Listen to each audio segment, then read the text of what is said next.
The cameras were rolling, the lights were glowing, the fake smiles were perfectly positioned, but nobody expected one brutal television segment to completely rip apart the illusion Meghan Markle spent years trying to build. What was supposed to be her glamorous Netflix comeback suddenly turned into a public humiliation after Piers Morgan unleashed what many viewers are now calling the most savage takedown of the Sussex brand yet. And the most shocking part? He didn't just attack her words, he attacked the entire performance. January 2026 was supposed to mark Meghan's reinvention. Not the angry Duchess, not the victimized royal exile, no. This time, she wanted to become America's soft-spoken lifestyle queen. Homemade jam, cozy kitchens, garden aesthetics, California sunshine. A woman rebuilding herself through peace and domestic perfection. That was the image. That was the sales pitch. But within minutes of the premiere of her Netflix lifestyle series, Piers Morgan detonated the entire fantasy live on air. Not with rumors, not with emotional rants, with details. Tiny, uncomfortable details that suddenly started connecting into something much bigger. Piers looked directly into the camera and admitted he couldn't survive more than 10 minutes of the show. 10 minutes. He described it as physically painful television. He mocked the endless shots of Meghan admiring herself while cooking, gardening, laughing, posing, arranging flowers, and whispering inspirational nonsense into expensive cameras. But viewers noticed something even darker beneath the sarcasm. Piers wasn't just criticizing a show, he was exposing what he believed was an entirely manufactured identity. The kitchen everyone was obsessing over? Not Meghan's. The warm Montecito dream home shown in trailers and promotional clips reportedly belonged to another wealthy couple living nearby. Suddenly, the intimate personal look into Meghan's life didn't feel personal at all. It felt staged, carefully rented, professionally designed, like a movie set pretending to be authenticity. And once people heard that detail, they started questioning everything else. If the kitchen was fake, what else was fake too? Piers pounced on that contradiction mercilessly. He accused Meghan of wanting privacy and celebrity worship at the exact same time. He argued that she hides behind walls when real questions appear, but steps into soft lighting the moment a camera can monetize her image. That contradiction became the center of his attack. A woman claiming to reject royal performance while performing harder than anyone else in Hollywood. It was supposed to be playful, casual, friendly. Mindy jokingly called her Meghan Markle during a kitchen conversation, but Meghan immediately corrected her. "I'm Sussex now." The atmosphere shifted instantly. You could practically feel the awkwardness leaking through the screen because suddenly the woman trying to look relatable sounded obsessed with reminding everyone she still carried a royal title. That single sentence exploded across social media. Piers mocked it relentlessly. He reminded viewers that Meghan and Harry spent years attacking the monarchy, accusing the institution of trapping them, silencing them, destroying their peace. Yet here she was in California demanding people identify her through the very royal system she claimed to escape. To critics, it looked less like liberation and more like dependency, like someone who desperately wants distance from the crown while simultaneously using its glitter to remain relevant. Before Meghan became a duchess, she allegedly messaged him online, praised his work, flirted through conversations, and eventually met him for drinks in London. According to Piers, they spent hours talking, laughing, bonding. Then came the night everything changed. He reportedly placed her into a taxi, and that taxi allegedly took her to Prince Harry. After that, silence. Complete silence, no messages, no goodbye, nothing. Piers has spent years describing that moment not as heartbreak, but as revelation. He believes Meghan discarded him the second a bigger opportunity appeared. And maybe that's why this feud feels so vicious now. Because to Piers, every Netflix smile and every staged friendship confirms the same pattern he believes he saw years ago. Strategic relationships, carefully curated optics, human connections treated like career stepping stones. That's the narrative he's been building for nearly a decade.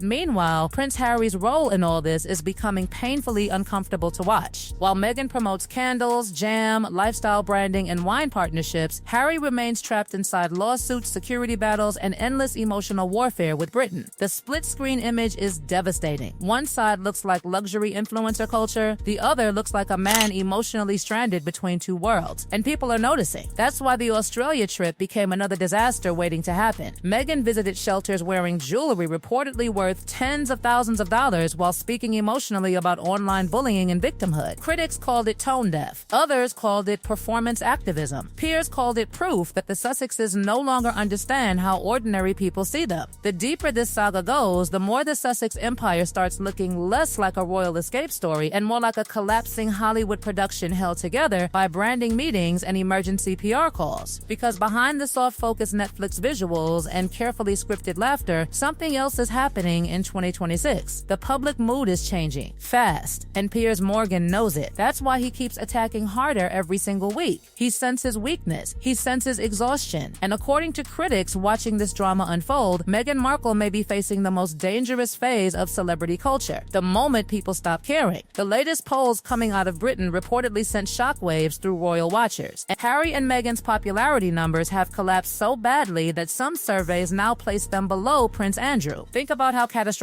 that sounds. A couple who built an entire global identity around morality, truth, compassion, and progress suddenly finding themselves less trusted than one of the most disgraced figures in modern royal history. Piers practically celebrated the numbers on air, but beneath the mockery was a brutal observation. He argued that people are no longer emotionally reacting to the Sussexes. They're emotionally disconnecting from them. And in the entertainment world, indifference is worse than hate. That's why the Netflix show became such a dangerous gamble. Meghan thought she was launching a lifestyle revolution. Instead, critics saw another performance wrapped in luxury aesthetics. Piers dissected the promotional photographs frame by frame, almost like a detective exposing a crime scene. He pointed out the professional lighting setups hidden just outside camera range, the suspiciously coordinated outfits, the perfectly arranged laughter, the cinematic angles designed to fake spontaneity. According to him, these weren't authentic friendships being captured naturally. They were carefully selected supporting characters in the Meghan Markle brand universe. And once viewers started noticing those details, the illusion became impossible to ignore. Suddenly, every smile looked rehearsed. Every emotional moment felt rehearsed. Every casual interaction started looking like a luxury commercial pretending to be real life. That's the trap Meghan now faces. Once authenticity gets questioned, every future appearance becomes suspicious. Even silence starts looking calculated. Meanwhile, the business side of her empire appears to be wobbling behind the scenes too. The rebrand from American Riviera Orchard to As Ever already confused people. Trademark issues reportedly delayed launches. Product rollouts became chaotic, and critics started questioning whether the homemade luxury image matched reality at all. Reports emerged suggesting several products were connected to large-scale suppliers rather than intimate handcrafted production. Piers immediately weaponized that narrative. He mocked the entire operation as corporate cosplay, pretending to be wholesome domestic authenticity. A single jar sent to television personalities somehow became another viral war zone online. Piers sneered at the marketing strategy, accusing Meghan of manufacturing artificial scarcity by releasing tiny quantities of products simply to create social media hysteria. He even asked the question millions of viewers immediately repeated afterward. Are people buying jam or are they buying drama? But maybe the most devastating part of this entire situation is the silence from Buckingham Palace itself. King Charles isn't responding. Prince William isn't responding. No palace statements, no interviews, no public warfare, nothing. And according to Piers, that silence is the ultimate punishment. Because Meghan's global relevance was built partly through conflict with the royal institution. Without royal reactions, the emotional engine behind the Sussex story starts dying. That silence has created a terrifying vacuum around the couple. Harry continues fighting security battles in British courts, while Meghan tries selling California elegance to exhausted audiences.